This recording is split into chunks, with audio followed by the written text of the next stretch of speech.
Hello friends, I'm CA Nikita Agrawal, welcoming you in the first GST web series titled क्या समाज सेवा पर भी GST है? Would the GST be applicable on social service? Now, I'm presenting the first episode of this web series named Act of Business.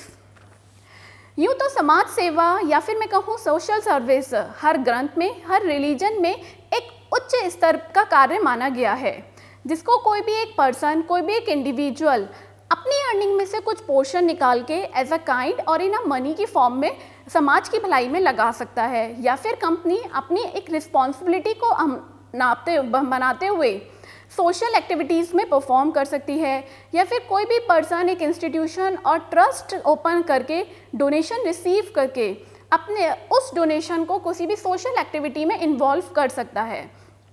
चाहे ये social activity किसी भी एजुकेशन के प्रमोशन के लिए हो, या फिर कोई भी मेडिकल फैसिलिटी प्रोवाइड करने के लिए हो, या फिर किसी भी रिलीजियस एक्टिविटीज़ को परफॉर्म करने के लिए हो, और या फिर कोई भी ऐसी एक्टिविटी हो।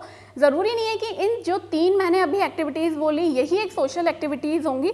कोई भी ऐसी एक्टिविटी जिसमें कि हम सोशल डेवलपमेंट की बात करते हैं, अपने कंट्री के डेवलपमेंट की बात करते हैं, इवन द एनवायरनमेंट के डेवलपमेंट की बात करते हैं, वो परफॉर्म करी जा रही हो। So the first question which I came to in mind कि क्या जो हम सोशल सर्विस कर रहे हैं वो एक बिजनेस एक्टिविटी मानी जाएगी, specially under the GST law.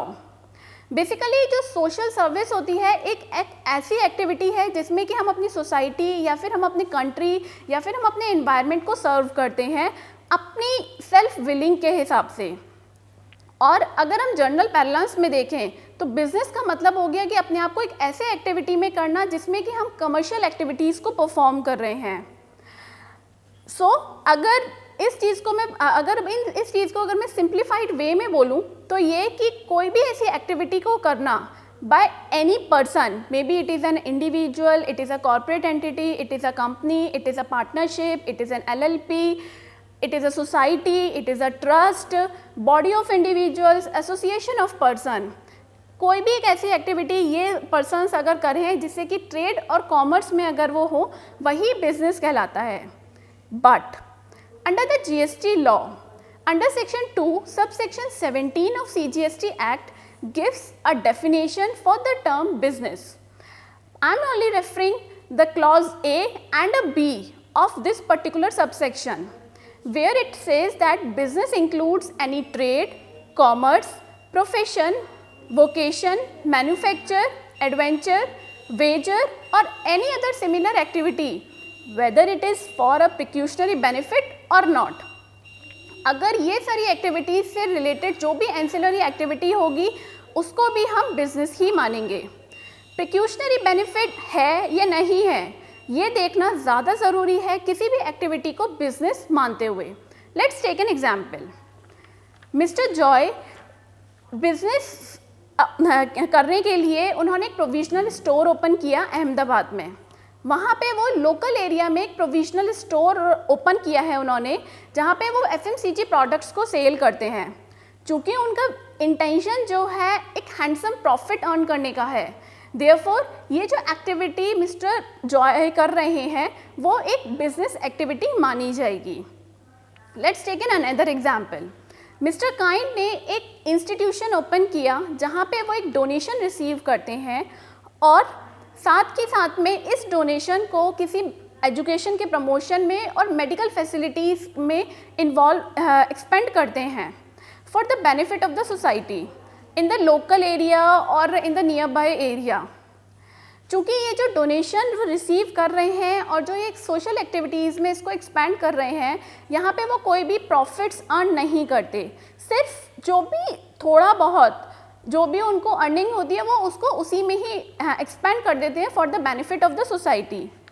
तो क्या ये बिजनेस है?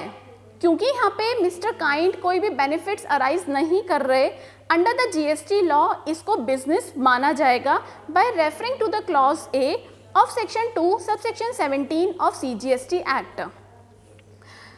I can justify this with the ruling given by the Honorable Gujarat High Court। In this ruling, Gujarat High Court has observed कि कोई भी अगर हम मेडिसिन सेल करते हैं either to the indoor patient और outdoor patient by way of a medical store, जो कि एक चैरिटेबल ट्रस्ट ने ओपन किया है ये स्टोर, अगर हम वहाँ से कोई भी मेडिसिन को सेल करते हैं तो भी वो एक बिजनेस एक्टिविटी मानी जाएगी, चाहे हम उसमें कोई भी बेनिफिट अराइज कर रहे हैं या नहीं कर रहे। The court has also observed that कि बिजनेस कंसिडर करने के लिए ये एक इमटेरियल है whether the person is earning any pecuniary benefit और नॉट।